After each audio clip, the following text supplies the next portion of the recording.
William stood outside the old wooden door, his heart pounding like a drum in his chest.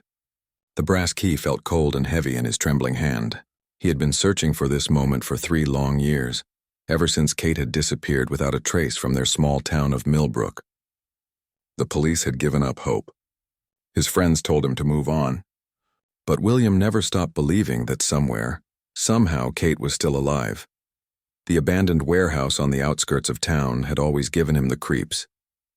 Its broken windows stared down at him like hollow eyes, and rust covered the metal walls like old blood. But the anonymous letter he received last week had led him here. Written in shaky handwriting, it simply said, "She's behind the red door, 3rd floor. Come alone."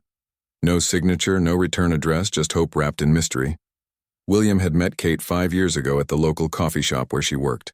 She had the brightest smile he had ever seen, and her laugh could light up even the darkest room. They fell in love quickly, planning a future together in their cozy apartment above the bakery. Kate loved painting sunsets and feeding stray cats. She always said that every creature deserved love and kindness, no matter how lost they seemed. Everything changed that terrible October night when Kate went to visit her sick aunt in the next town. Her car was found abandoned on the highway, but Kate was nowhere to be seen. The police searched for weeks. They dragged the nearby river, questioned everyone Kate knew, and followed every possible lead. But it was as if she had simply vanished into thin air. William refused to accept that she was gone forever. Now, standing before this mysterious red door, William felt a mixture of fear and desperate hope. What if this was just another dead end? What if someone was playing a cruel joke on him? But what if Kate really was behind this door, waiting for him to save her? He had to know the truth, even if it broke his heart all over again. Taking a deep breath, William slowly inserted the key into the lock. It turned with a soft click that seemed to echo through the empty hallway. His hand shook as he reached for the doorknob. Whatever lay beyond this door would change his life forever. He whispered Kate's name like a prayer, then gently pushed the door open. The room was dimly lit by a single bulb hanging from the ceiling. The air smelled stale and sad, like forgotten dreams. William's eyes needed a moment to adjust to the darkness. As the shadows began to take shape, he saw old furniture covered in white sheets looking like ghosts in the pale light. Boxes were stacked against the walls, and dust danced in the weak beam of sunlight that struggled through a dirty window. But then he saw her.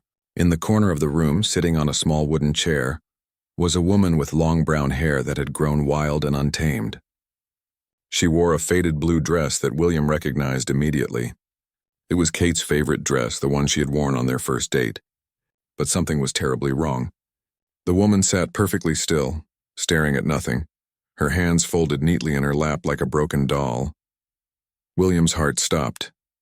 After 3 years of searching, 3 years of hoping and praying, he had found her. Kate was alive, but as he looked closer, he realized that the woman he loved might be lost to him forever.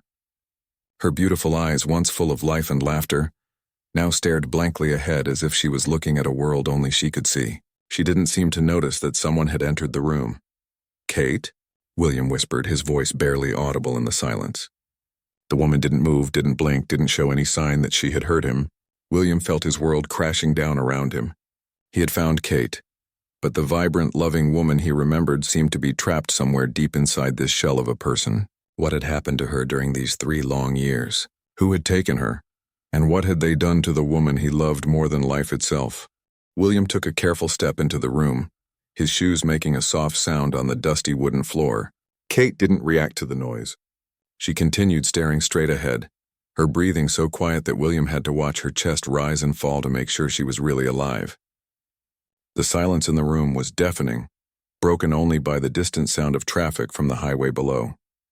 He moved closer, studying the face he had dreamed about every night for 3 years. Kate looked thinner than he remembered, and her skin was pale like she hadn't seen sunlight in months. Her once shiny hair was dull and tangled, hanging around her shoulders like a curtain hiding her from the world. But it was definitely her. The small scar above her left eyebrow from when she fell off her bike as a child was still there. The tiny mole on her cheek that she always tried to cover with makeup was visible now. "Kate, it's me. It's William," he said softly, crouching down so he was at her eye level. Still no response. Her green eyes, which used to sparkle when she laughed, now looked like empty windows. They were open but seemed to see nothing. William felt tears beginning to form in his own eyes. This wasn't how he had imagined their reunion. In his dreams, Kate would run into his arms, crying with joy that he had finally found her. On the small table next to Kate's chair, William noticed several items that made his heart ache.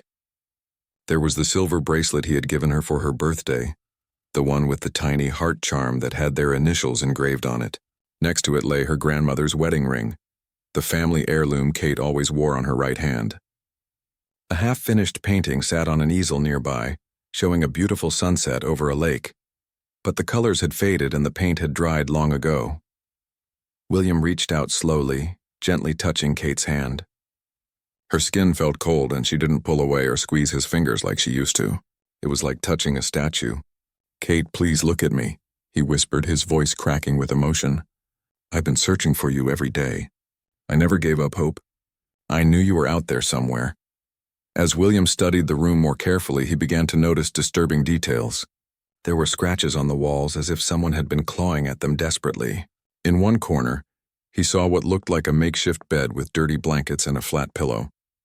Empty food containers were scattered around, suggesting that Kate had been kept here for a long time. The windows had thick bars on them and the door had multiple locks on the inside. His blood ran cold as he realized this had been Kate's prison for 3 years. Someone had taken her, brought her to this awful place, and kept her locked away from the world. But who would do such a terrible thing? And where was this person now? William looked around nervously, suddenly aware that whoever had kept Kate here might return at any moment. Near the window, William found a journal with Kate's handwriting. His hand shook as he opened it and began to read. The first entries were desperate pleas for help, descriptions of her fear and confusion. As the pages went on, the writing became less frequent and more scattered. The last entry was dated over a year ago, and it simply said, "I can't remember what the sky looks like anymore." William closed the journal and looked back at Kate, understanding beginning to dawn on him. She hadn't just been physically imprisoned. Her spirit had been broken too. Whoever had taken her had stolen not just her freedom, but her very sense of self. The Kate he had known and loved was still there somewhere inside, but she had retreated so deep into her own mind that she might not be able to find her way back. "I'm going to get you out of here," William promised. Though he wasn't sure Kate could hear him, he pulled out his phone to call for help, but there was no signal in the old building. He would have to carry Kate out of here himself and get her to safety. Then he would find whoever had done this to her and make sure they could never hurt anyone again. As William prepared to lift Kate from the chair, he heard footsteps in the hallway outside. Someone was coming and they were trying to walk quietly. William's heart began racing as he realized that Kate's captor might be returning. He had to get Kate out of there immediately, but in her current state she couldn't walk or run. He was going to have to find another way to save the woman he loved before it was too late. The footsteps stopped right outside the door. William held his breath, his heart pounding so loudly he was sure whoever was out there could hear it. He looked around the room frantically, searching for another way out or somewhere to hide with Kate. The windows were barred and too high up to jump from safely. There was nowhere to go. Slowly, William stood up and positioned himself between Kate and the door. If her captor was coming back, William would protect her with his life. He picked up an old metal pipe that was lying among the scattered debris and gripped it tightly in his hands. After 3 years of searching, he wasn't going to let anyone hurt Kate again. The door creaked open and an elderly woman stepped into the room. She was small and frail, with gray hair tied back in a tight bun and wearing a faded flower print dress. She looked nothing like the dangerous kidnapper William had imagined. In her hands, she carried a tray with a bowl of soup and some crackers. When she saw William standing there, she dropped the tray with a loud crash and the soup splattered across the floor. "Who are you?" the old woman asked, her voice shaking with fear. "What are you doing here?" "I'm William. I'm Kate's boyfriend," he said, not lowering the metal pipe. "I've been looking for her for 3 years." "What have you done to her?" The woman's eyes filled with tears and she sank into a chair by the door as if her legs could no longer support her. "I'm Margaret," she said quietly. "I'm Kate's great-aunt. I've been taking care of her." William stared at her in confusion. "Taking care of her? You kidnapped her! You've been keeping her prisoner in this horrible place." Margaret shook her head sadly. "You don't understand. Kate came to me 3 years ago, but she wasn't the same person anymore. Something terrible had happened to her before she arrived. She was scared, confused, and couldn't remember things properly. She begged me not to let anyone find her, said that bad people were looking for her. That's impossible, William said, though doubt was beginning to creep into his voice. Kate was coming to visit her sick aunt. Her car was found abandoned on the highway. I am her aunt, Margaret replied. Her great aunt on her mother's side.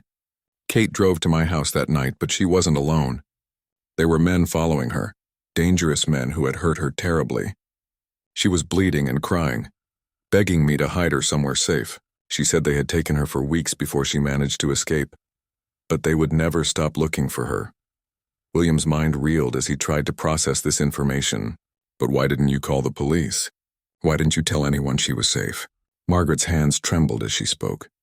Kate made me promise not to tell anyone. She was terrified that if word got out that she was alive, those men would find her again. She said they had connections everywhere, even in the police force. The only way to keep her safe was to make everyone believe she was gone forever. William looked back at Kate, who still sat motionless in her chair, oblivious to the conversation happening around her. But look at her, he said, his voice breaking. She's not really living. She's just existing. I know, Margaret said, tears streaming down her cheeks. In the beginning, Kate was more aware. She would talk to me sometimes, even smile occasionally. But as the months passed, she retreated further and further into herself. The trauma of whatever happened to her before she came here, combined with the isolation and fear, slowly broke her spirit. I tried everything I could think of, Margaret continued. I brought her books, art supplies, anything I thought might help her remember who she used to be. But nothing worked.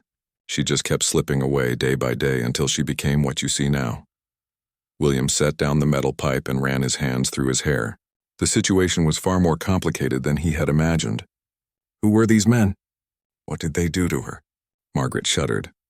Kate never told me the details, but I could see the fear in her eyes whenever she heard unexpected sounds. She had nightmares every night for months, screaming and crying in her sleep. From what little she said, I believe they had been planning to sell her to someone far away, but she managed to escape during a transfer. The truth hit William like a physical blow. Kate hadn't simply disappeared that night. She had been kidnapped by human traffickers. She had managed to escape and run to the only person she thought could keep her safe. But the trauma had been too much for her mind to handle. Now she was trapped not by locks and bars, but by her own damaged psyche. I should have called someone, Margaret said quietly. I should have gotten her professional help. But I was scared too. I'm an old woman living alone, and if those men were still looking for her, I didn't know who to trust. I thought I could take care of her myself, but I only made things worse. William knelt down beside Kate's chair again and gently took her hand. Kate, if you can hear me, you're safe now. Those men can't hurt you anymore. I'm here, and I'm going to help you find your way back. For just a moment, William thought he saw a flicker of recognition in Kate's eyes, but it was gone so quickly he might have imagined it. William stayed kneeling beside Kate, holding her cold hand in both of his. He studied her face intently, looking for any sign that she recognized him or understood what was happening around her. The silence stretched between them, heavy with 3 years of lost time and unspoken words. Tell me about the first few months, William said to Margaret, not taking his eyes off Kate. When she could still talk to you. Margaret wiped her eyes with a tissue and moved her chair closer. She would wake up screaming almost every night. She kept saying they were coming for her, that she could hear their voices calling her name. During the day, she would sit by the window for hours, watching the road like she expected them to appear at any moment. She talked about you sometimes, Margaret continued, and William's heart jumped.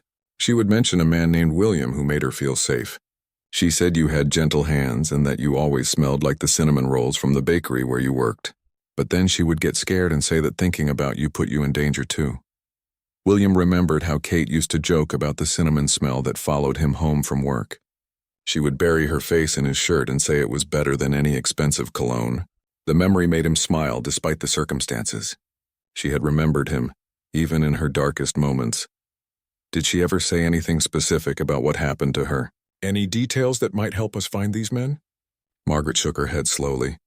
She was too frightened to talk about it directly. But once, during a fever, she kept repeating an address downtown. Something about a warehouse near the old train station. She also mentioned a man with a scar on his face who seemed to be in charge. William made a mental note of these details. When Kate was safe and getting proper care, he would make sure the police investigated every lead. The men who had done this to her needed to face justice, not just for Kate, but for any other victims they might have harmed. "Why this place?" William asked, gesturing around the rundown room. "Why not your house?" "I was afraid they might know about me," Margaret explained. "Kate's mother was my niece, and if these men had been watching Kate before they took her, they might have known about family connections. This old building belonged to my late husband's business. It's been empty for years and nobody ever comes here. I thought it would be the safest place to hide her." William understood the logic, but the isolation had clearly made Kate's condition worse. Being cut off from all human contact except for her frightened great aunt had given Kate's trauma nowhere to go, but deeper into her own mind. "I brought her things to remind her of her old life," Margaret said, pointing to the easel and art supplies scattered around the room. She used to love painting, especially sunsets. For a while, she would paint for hours and it seemed to calm her. But after about 6 months, she stopped picking up the brushes altogether. William looked at the half-finished painting on the easel. It showed a beautiful lake at sunset, with soft oranges and pinks reflected in the water. But something about it seemed sad and lonely, as if the person who painted it was trying to capture a happiness they could no longer feel. "Kate," William said softly, squeezing her hand a little tighter, "do you remember painting the sunset? You always said that sunsets reminded you that even the most beautiful things have to end, but that just makes them more precious." For a moment, Kate's breathing changed slightly, becoming a little deeper. William held his breath, hoping for more of a reaction, but she returned to her previous state of stillness. Margaret stood up and walked to an old dresser in the corner. She opened a drawer and pulled out a small wooden box. Inside were photos of Kate from before her disappearance, along with letters she had written but never sent. "She wrote these during her first year here," Margaret said, handing William a bundle of envelopes. "They're all addressed to you. I think she was trying to explain what happened, but she never felt brave enough to send them." William's hand shook as he opened the first letter. Kate's familiar handwriting filled the page, but the words were heartbreaking.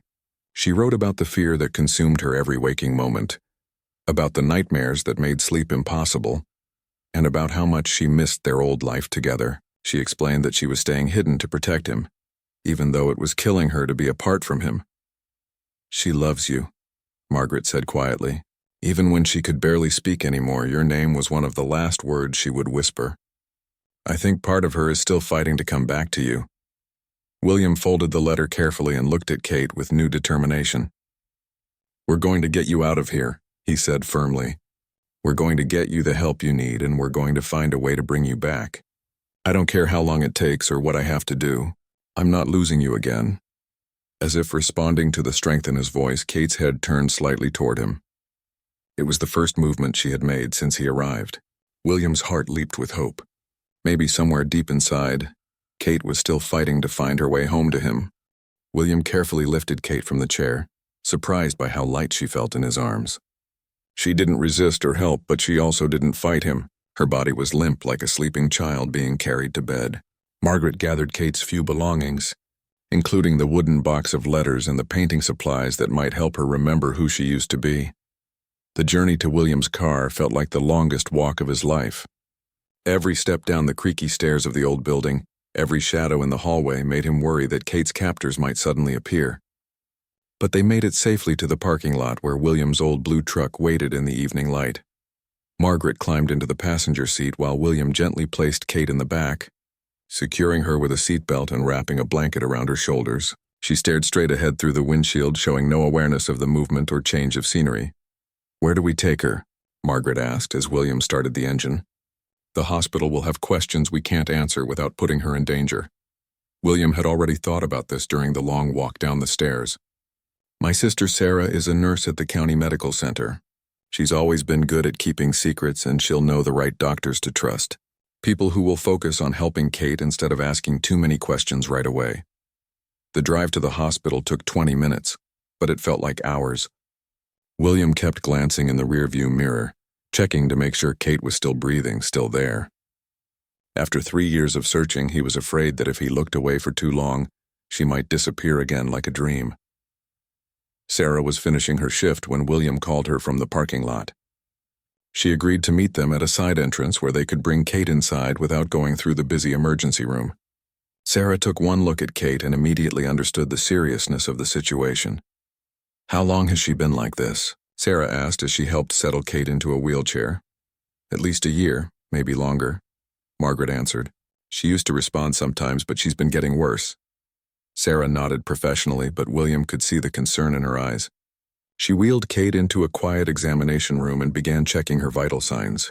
Kate's blood pressure was low and she was clearly malnourished, but physically she seemed stable. "I'm going to call Dr. Martinez," Sarah told William. "She specializes in trauma cases and has experience with patients who have been through severe psychological stress. She's also someone we can trust to be discreet about the circumstances."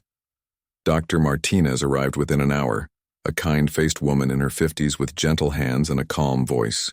She examined Kate carefully, speaking to her in soft tones even though Kate showed no signs of hearing or understanding. "Her physical condition is concerning but not critical," Dr. Martinez explained to William and Margaret. "The real damage is psychological. From what you've told me, she's experiencing what we call dissociative shutdown. Her mind has essentially shut down most external awareness as a way to protect itself from overwhelming trauma." "Can she get better?" William asked, though he was afraid of the answer.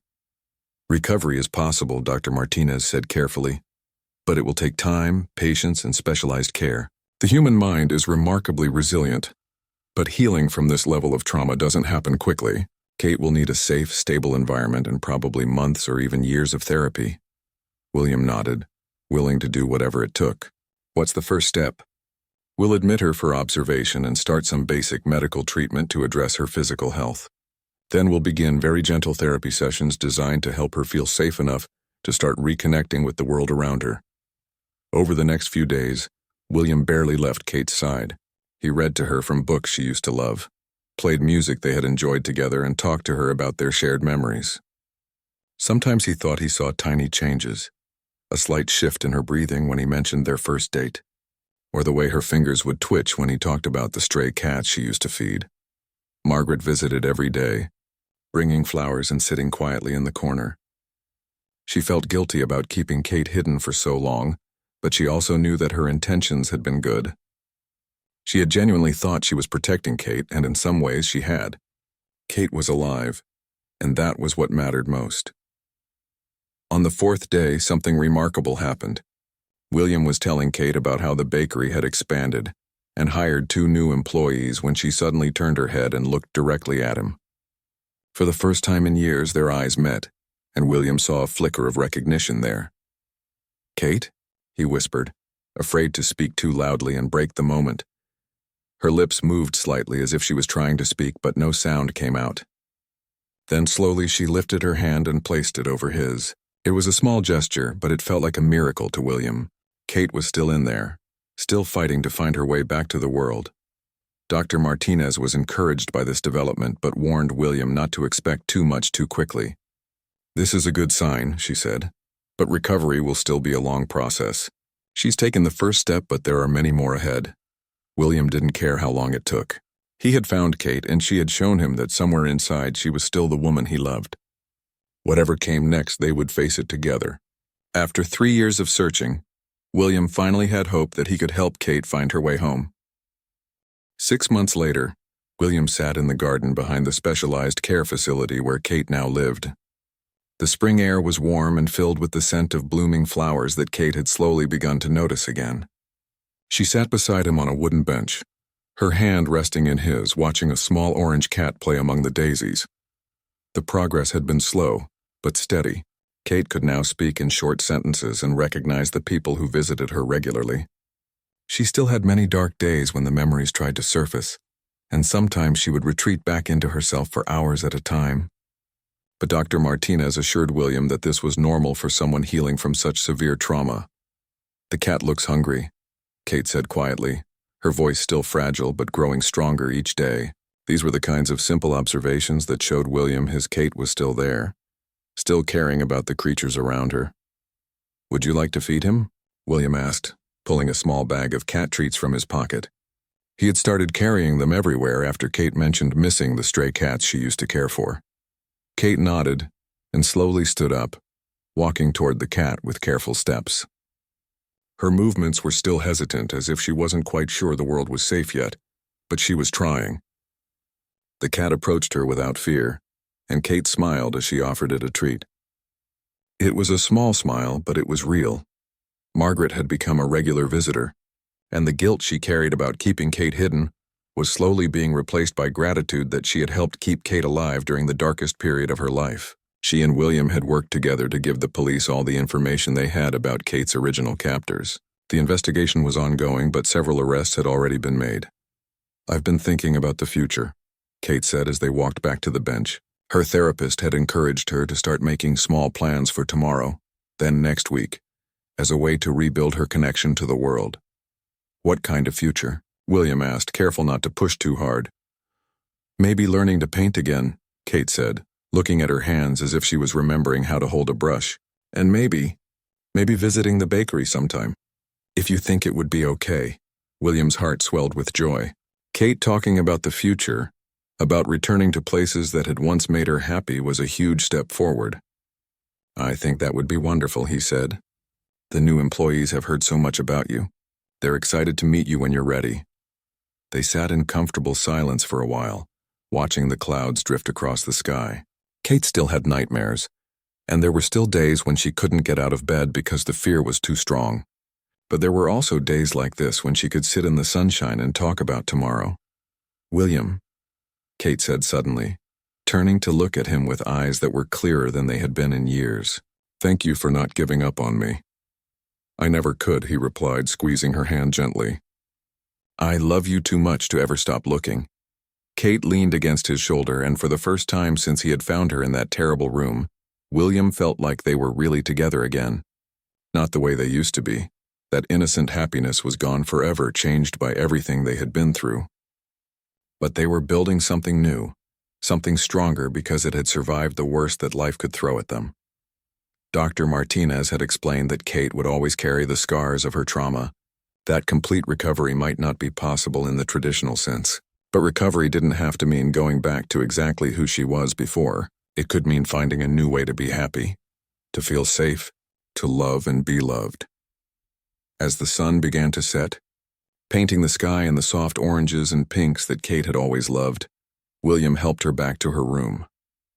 The facility felt more like a comfortable hotel than a hospital, with warm colors and artwork on the walls designed to make patients feel calm and safe. "Will you read to me tonight?" Kate asked as William helped her settle into bed. "Of course," he said, picking up the book they had been working through together.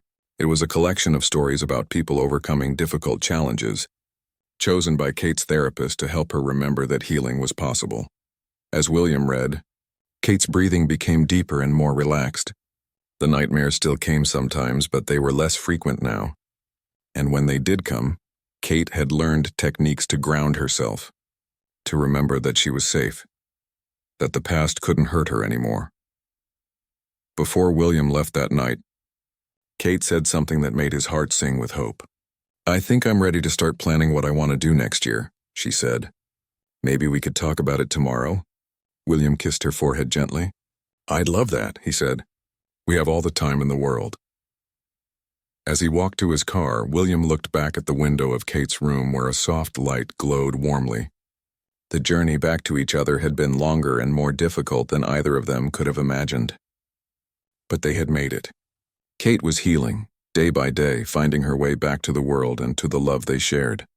And William would be there for every step of that journey, just as he had promised when he first found her behind that red door, waiting patiently for her to come home.